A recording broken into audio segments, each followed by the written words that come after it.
Trump threatens new 50% tariffs on China. Donald Trump has threatened China with an extra 50% tariff on goods imported into the U.S. if it does not withdraw its 34% counter tariff, as global markets continue to fall.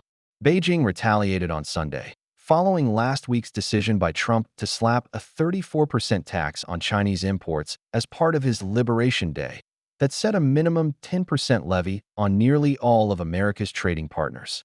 In a social media post on Monday, Trump gave China until Tuesday to scrap its countermeasure or face the 50% tax. In response, the Chinese embassy in the U.S. accused Washington of economic bullying and said that Beijing will firmly safeguard its legitimate rights and interests. If Trump acts on his threat, U.S. companies could face a total rate of 104% on Chinese imports, as it comes on top of 20% tariffs already put in place in March and the 34% announced last week.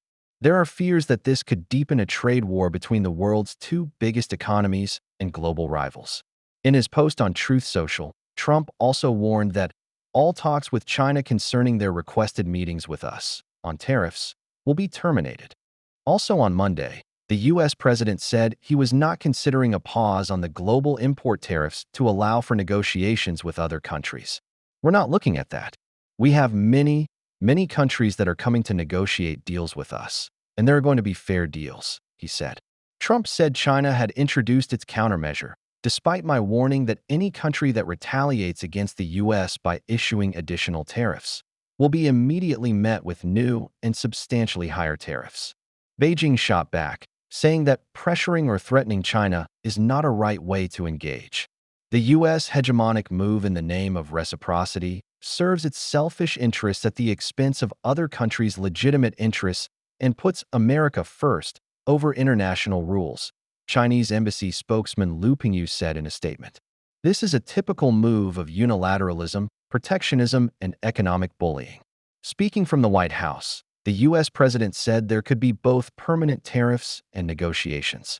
We have $36 trillion, 28 trillion pounds, debt for a reason, he said, adding that the U.S. would be talking to China among other countries to make a fair deal and a good deal. It's now America first, Trump said. The tariffs would come as a major blow to China's manufacturers, for whom the U.S. is a key market for exports. China's top exports to the U.S. include electrical products and other machinery, computers, furniture, toys, vehicles, and equipment. The U.S.'s top exports to China are oilseeds and grains, as well as aircraft, machinery, and pharmaceuticals.